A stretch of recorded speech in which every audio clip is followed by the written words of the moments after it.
Greetings, friends. I am Vitaly Portnikov. The uprising in Iran, which has been taking place in this country in recent days, is not the first, obviously, and perhaps not the last speech of the people against the dictatorship that has developed in Iran after the victory of the so-called Islamic Revolution of 1979. But this time the uprising, I would say, is much bigger. And most importantly, there are certain hopes that this uprising can rely on international support to a much greater extent than it was in all previous decades. But is this so, and what is the potential of the Iranian uprising and its impact on world processes? We will talk with the author of The Revolution in Iran channel, Mazir Mian. Hello, Mazir. Good evening, Vitaly. Thank you for inviting me. Thank you for agreeing to participate in this conversation. And first of all, I would like us to talk about what is the root cause, I would say, of the differences between the current uprising and its scale from all that, what we have seen in recent years. Because many have said that this is an economic uprising due to the fact that the fall in the exchange rate of the Iranian rial has led to the fact that a huge number of your compatriots simply do not have access to subjects anymore of the first necessity to the products, necessary things, and that was the main reason. But we see that quite serious political slogans are already being heard. Somehow, all of this changed very quickly. Yes, you noticed it quite correctly. Just to make it clear to your viewers, I would like to mention the previous protests in order to understand the difference between them. Such more or less serious protests in Iran began with the 2009 Green Movement, when Iranians took to the streets in support of the so-called reformists after election fraud.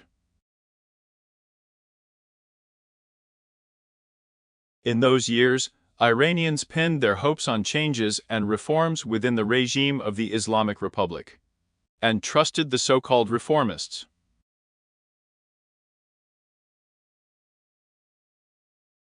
so that they implement these changes internally within the Islamic Republic. Many years later, when people were already disappointed in them and realized that all they were doing was continuing the ideology of the Islamic Republic, and after people did not see significant changes in society, in people's social freedoms, in people's political freedoms, and in the economic situation in the country, these so-called reformists have lost confidence among the people. Around 2017, for the first time, a small group of people, there about several thousand people, came to the grave of the great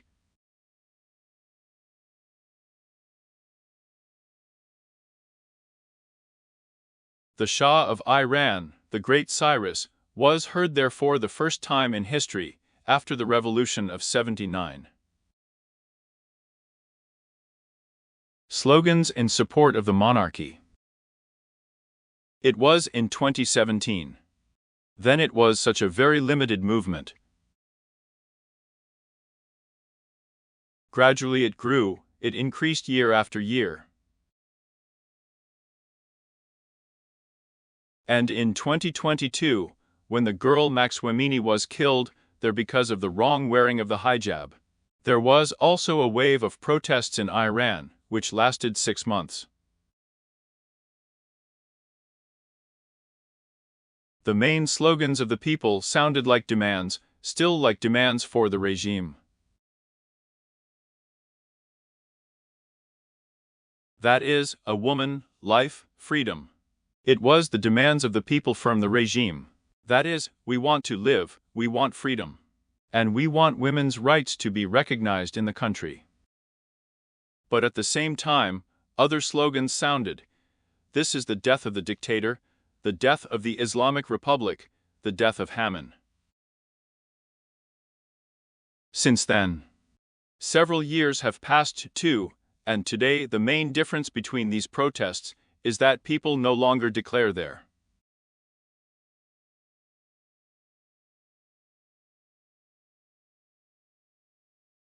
requirements for the mode, do not declare support. Reformists within the regime. People specifically say what they want. And this is what distinguishes these protests today, the ones that are taking place. They really started on the ground. The exchange rate, when in one day, the exchange rate increased by 7,000 tumans or 70,000 rié. Then in the markets of Tehran by 2.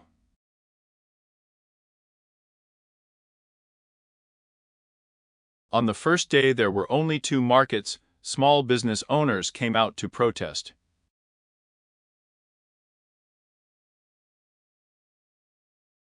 They closed their shops and went out to protest. Mobile phone sellers started on the first day. In general, it's amazing, yes, that it all flared up with such a spark. Yes, that's right, yes. In other words, there is a mobile phone market and another Tigaran market. They closed their shops on the first day. Political slogans were not heard there. They just closed their shops, went out to protest, but political. Since the second day, other Tigaran markets have joined. These are the largest Tigaran markets, in fact, on the second day of the protests. People came out to protest, and that's where people are. They started saying what they want. This is what I mentioned. These protests differ from the previous ones in that at that time, people did not say that they only talked about the death of the Islamic Republic or talked about the death of Khomeini. But in these protests, they clearly say, "Hello, Shah, and this last battle will return." These 2 slogans have become the main slogans that people repeat today in more than 50 cities. There are various protests, small and large. These 2 slogans became the main ones in this wave of protests. But I understand that after all, Iranian President Masoud Pezeshkian has already tried to somehow fit into these protests. He said that people should be, so to speak, an important such indication. For the actions of the authorities, he said that it was necessary to deal with the latest economic measures. The head of the National Bank was dismissed, as far as I understand. And yet, this attempt, probably, can relate to such a wing of the reformer in the Islamic Republic. It did not have any effect. Everything turned to repression. Absolutely. Because people have already forgotten about the exchange rate. Because the jump that was 70,000 rié, he has already returned. Now the central bank is pouring a lot of currencies into the market. Iran's gold and foreign exchange reserves to keep the exchange rate down, and the exchange rate has actually fallen. And the authorities really want these protests to be limited only to economic ones. Slogans of people's economic problems. But we see that all of this has gone beyond the scope of economic projects. People are chanting political slogans against this regime and in favor of the leader of the Iranian opposition. They openly talk about it. And we can see in all the videos that he has a lot of support in Iran. And people started saying what they wanted. And tell me, Mays, here's how you think it's possible to say that this is some kind of deferred. The result of Iran's 12-day war with Israel and the United States. Back then, when most of the Iranian military leadership was destroyed. When Iranian facilities that could have been used for the production of nuclear weapons or to prepare for such production were destroyed. Many said that what was happening. It left some indelible mark on the Iranian society and could show him that the regime's power is not omnipotent, as one might think. And that in fact, in many ways, this machine has long been rotten, and by and large, there is no effective air defense system. There is no real understanding of reality on the part of this Khomeini and his inner circle. They live in a completely different world and believe that this, so to speak, exploitation of hatred towards Israel can allow them to do anything in Iran with impunity. But then nothing happened. And many said, well, it didn't happen, society may not happen so quickly. Reacts. This is due to the 12-day war as a background. These protests definitely have a connection with the 12-day war. But look, the movement, the slogans, the mood of the people, which manifests itself on the streets of Iran today. It was born just in 2017, that is, long before the 12-Day War. It has evolved over time. Over time, more people became disillusioned with the regime and came to the opposition. But in my opinion, the 12-Day War did not affect the mood of people so much, but it affected the mood of supporters much more.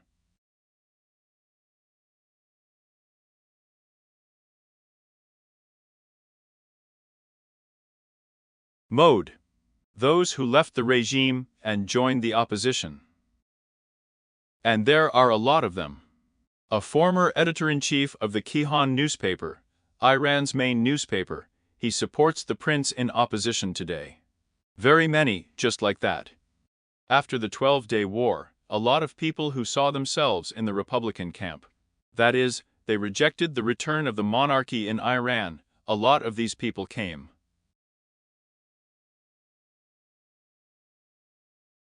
in opposition to the regime on the side. They still say that we are Republicans, but we don't see any other way out of this situation. We should have one leader, and we should coordinate our actions. This is a 12-day war. I helped the Iranian opposition a lot in order to attract to myself those forces who were in the body of the Islamic Republic, yes, so that they would withdraw from there and join the opposition.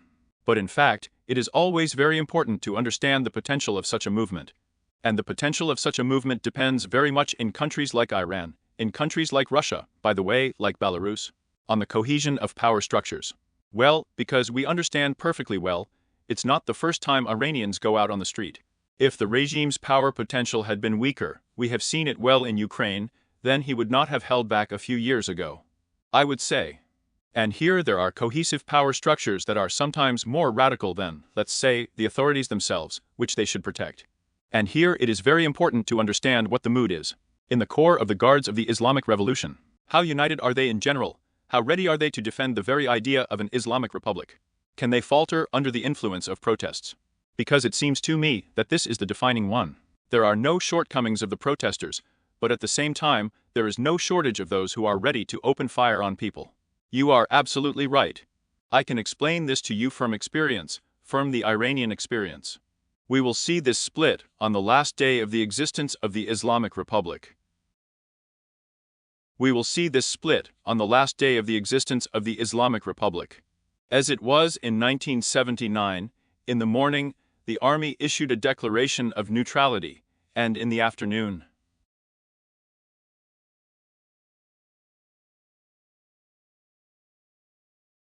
the Shah's regime was overthrown.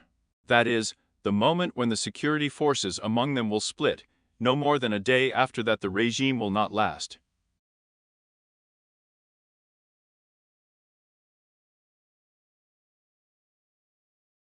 I think there is such potential theoretically. Maybe, but we won't see it with you today. We can see it by the end of this story, if we see it. Yes, if I say, if there is an end to the story, this is very important to understand. Because every such uprising, it is important to understand here whether it strengthens the regime or weakens it on the contrary. We can say that all this still undermines the tree itself. I would not say because, look, these discontents, again, our experience shows that year after year people's discontent is growing. And people are beginning to understand that. Again, if we go back to the story, when in 2009, people thought that they could change the regime with some reforms inside the Islamic Republic, over time, they realized that it didn't work. And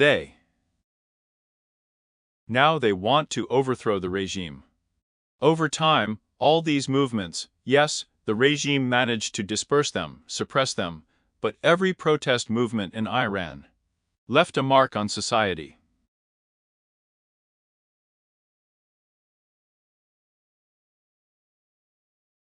It brought with it some kind of awareness for people.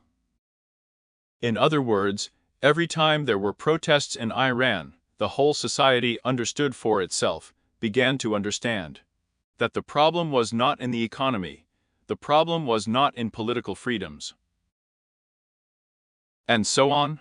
The problem is the mode itself. In other words, all these movements over time showed people that the problem is in the mode itself. If this time the regime manages to suppress these protests, the trace will remain in society, and some more people will join those who are today in the next protests.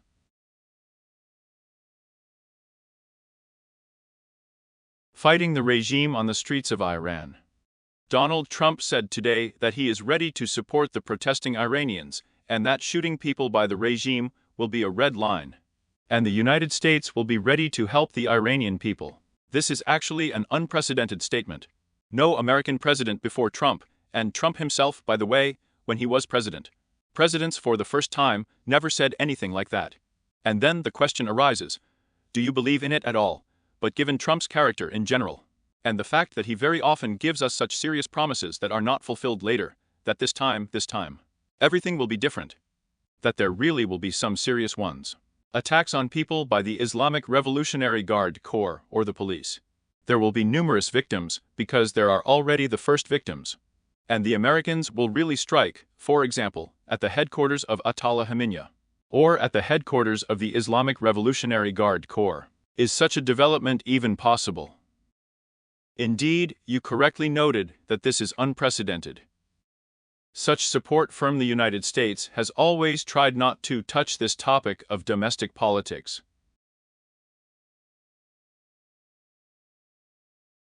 The Islamic Republic, and this is what Trump wrote about his support for these protests, it already says that the world is beginning to understand that time.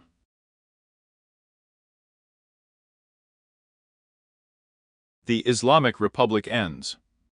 It's very difficult to say whether I believe that Trump will strike. Rather, I probably don't believe it. But you can look at it from the other side. In other words, I propose to look at it, first of all, as a green light for Israel to conduct such operations inside Iran. They have this opportunity. They showed this in the 12-day war, when the entire top was eliminated within 20 minutes. In other words, they have this opportunity, that the Israelis can understand it in their own way and act independently, without the support of the United States. This is the first one. Another, Trump's statement again increases the split. Some of the elites of the Islamic Republic will be scared, some will have a desire to join the opposition.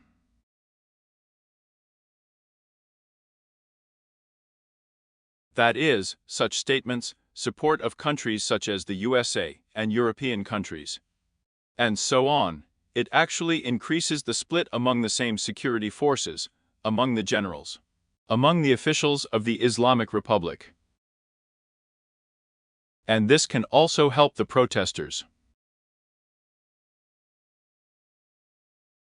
On the streets of Iran, and I highly recommend that Ukrainian politicians do the same and support these protests, because in fact, it is necessary to look at it, how to look at these protests.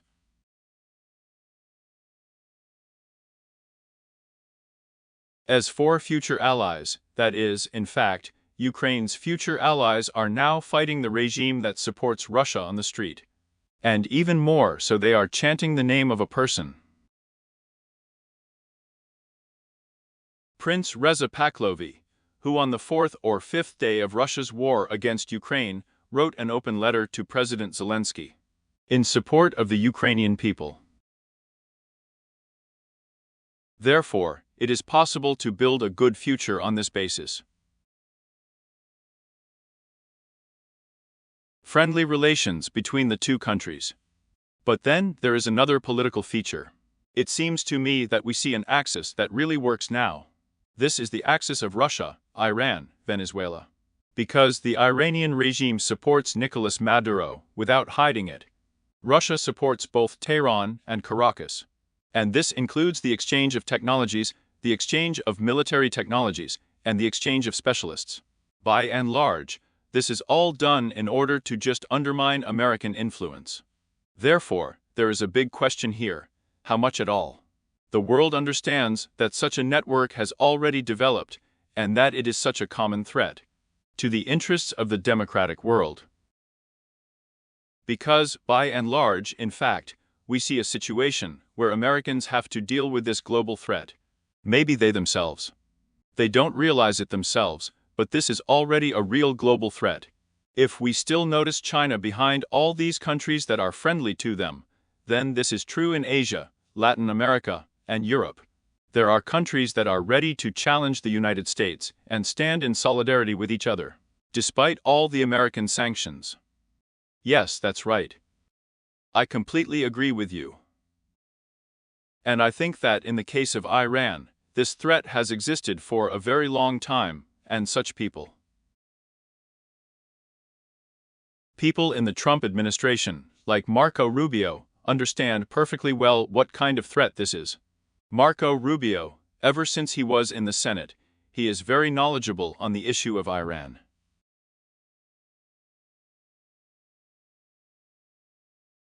Met with Prince Reza Pahlavi always in my career, has always supported the people of Iran.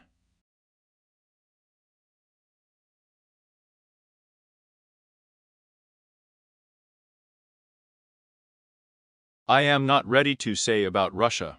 And to what extent are the Americans now ready to enter into a more serious confrontation with these regimes? But as far as Iran is concerned, we are already observing today that it is ready day by day.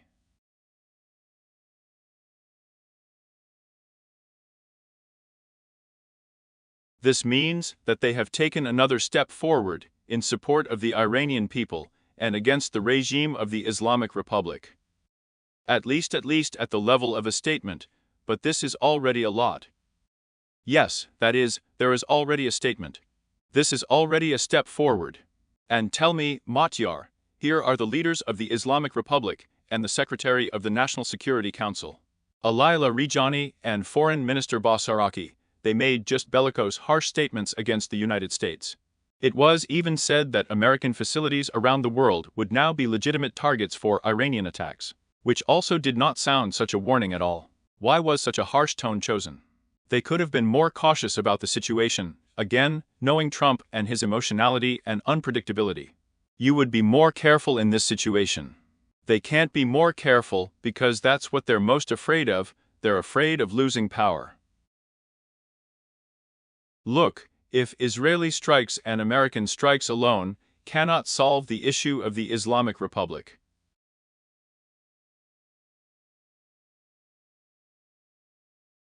Because if the Islamic Republic has the support of the people, they can fight for a long time. That is, they especially won't do anything airstrikes. But the most dangerous thing for the Islamic regime. This is if the opposition succeeds in overthrowing the regime. This is the biggest threat to them. The biggest threat to them is not war. Because they can fight, they can try to fight somehow. But if they still have power in their hands, they will then have the opportunity. Recover and attack again. But if they lose power, they will lose everything. This is the most sacred thing. That's why they react acutely. They react so sharply, they say that we will bomb your bases in the region, and to American soldiers were careful.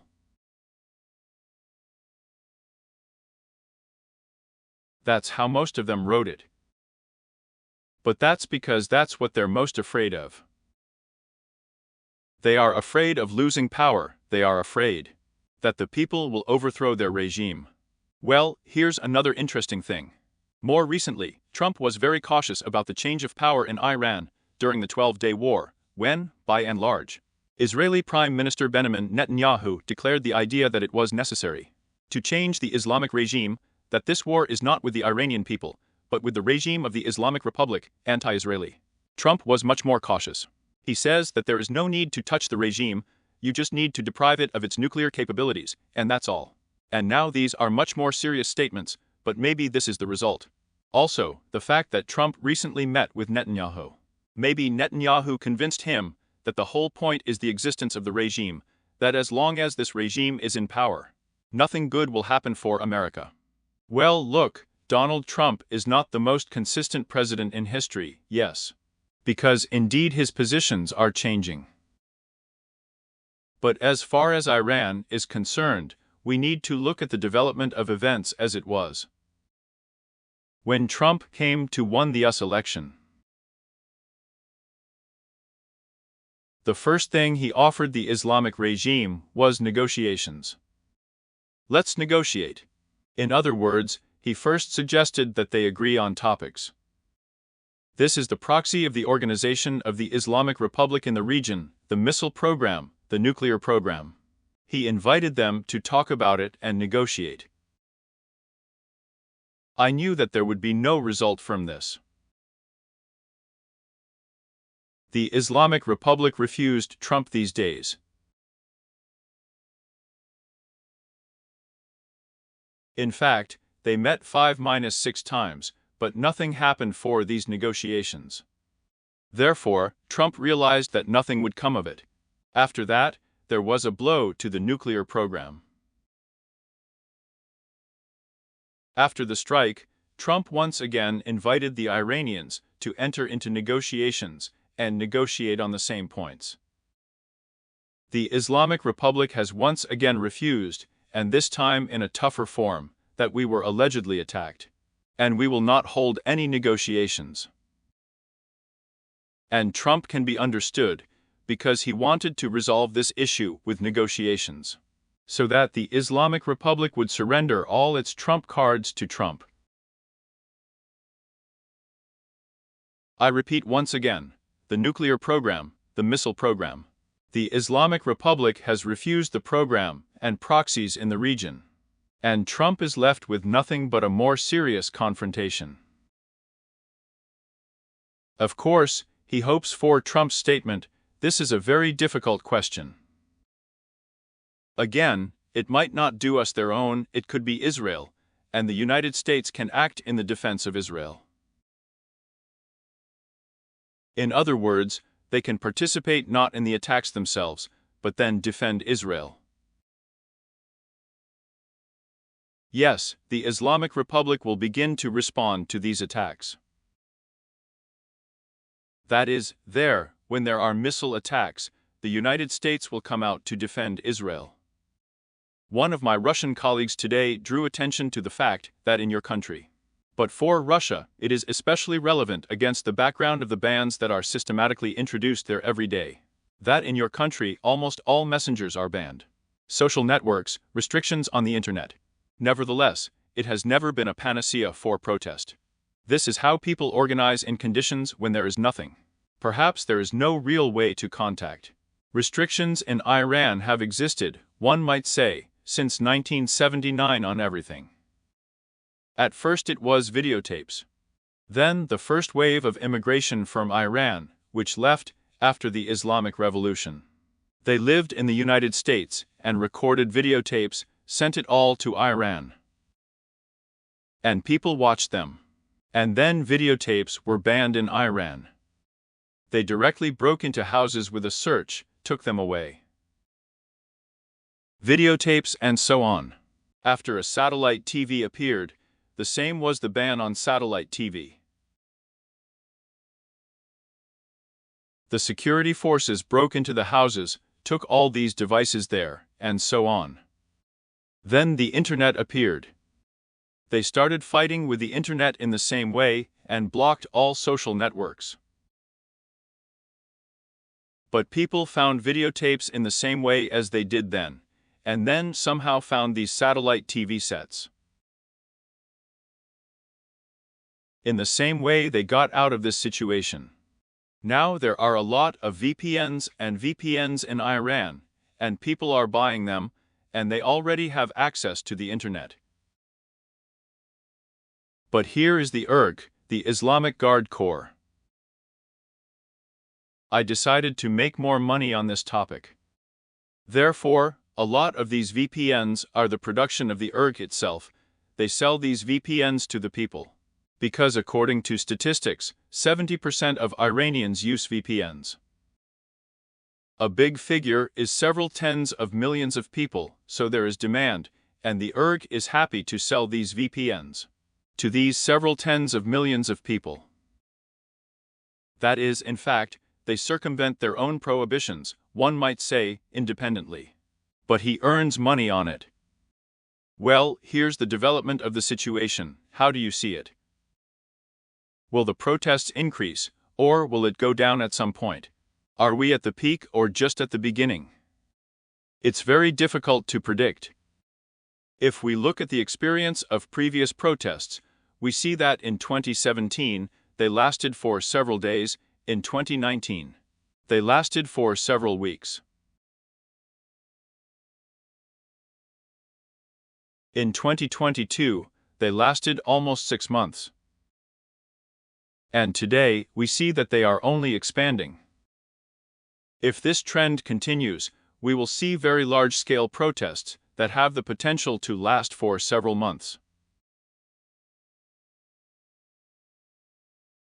Even if the regime can be suppressed now in some city, they will begin in another city, maybe in a week, in 2 weeks. That's how I see it. But anything is possible, of course, if the regime starts shooting, then crowds of people with great victims. Then these protests may end sooner. It is difficult for me to predict what will happen now, but what is a fact is that these are the most serious protests in the history of the Islamic Republic against. Why is this so? First of all, they happen all over the country. Secondly, because the slogans are against the Islamic Republic and for the leader of the opposition, who can become an alternative.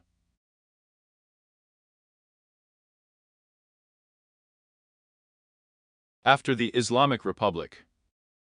And the third thing is that these protests are the 6th day today, and day after day they are expanding, and the geography is expanding, and the number of people who participate in these protests.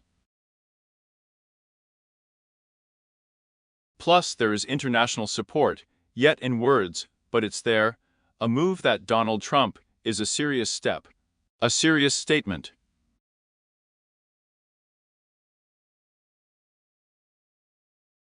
Plus, there is also Israel, which is clearly interested in the mule regime ceasing to exist.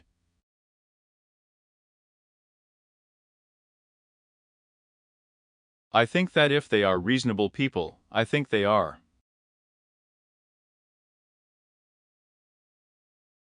They should invest in their future security today so that tomorrow they do not sit and wait for missiles, possibly with a nuclear warhead in Israel.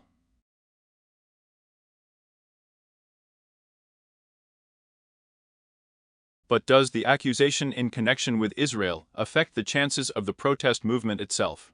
What are all these Zionist agents? So let the regime say what it wants. Look, these are not emotional protests.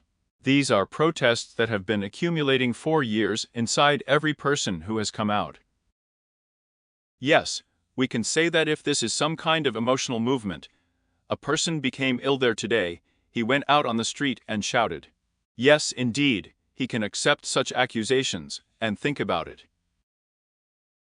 But if these discontents have been accumulating for years, the Islamic Republic has been trying to deceive people with these words for years, and today it no longer affects them. I noticed, by the way, that you were talking about the scale of the protests.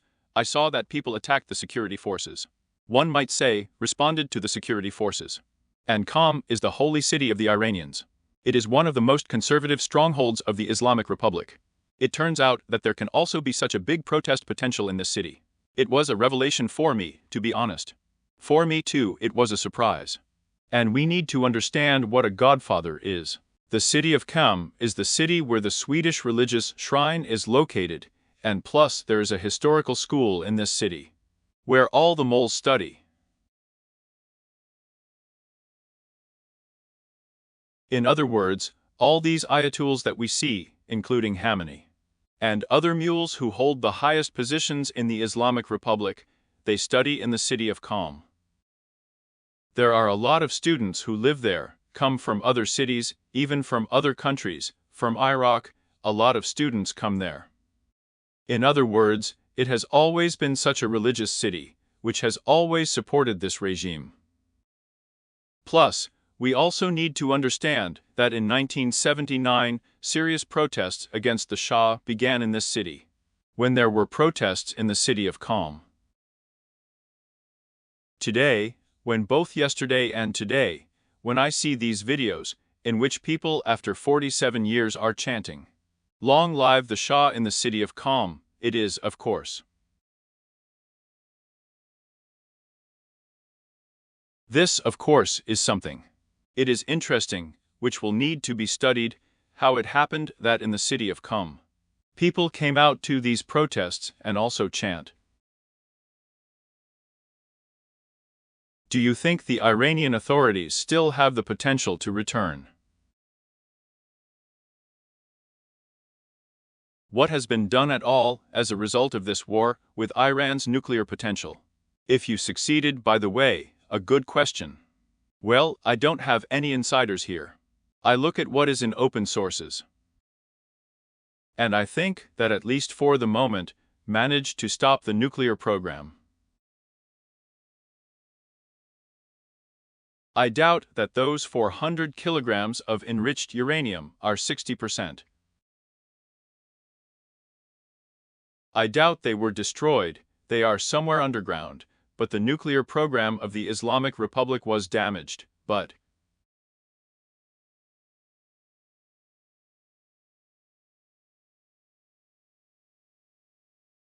not completely destroyed. And if the Islamic Republic finds an opportunity, perhaps after Trump steps down as US president, they can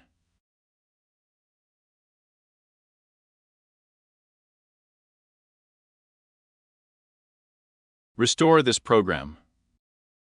There is such a danger, because now all signs indicate that this program is on pause. It has not been completely destroyed, but it is on pause, and the Israelis and Americans are watching it. As I understand it, this was the conversation, so to speak, Trump with Netanyahu. And maybe it was after this conversation that Trump decided that it was necessary to support Iranian society more vigorously, because bombing alone will not achieve anything. Yes, that's right. That is, with the war in Iran, Iran is a very big country, and there is a very complex geography. And this is not Iraq.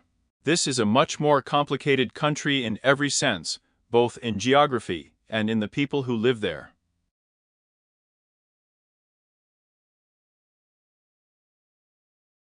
Therefore, war will not solve the problem of the Islamic Republic. The problem of the Islamic Republic will be solved only by overthrowing the regime of the Islamic Republic. Thank you, Mazir.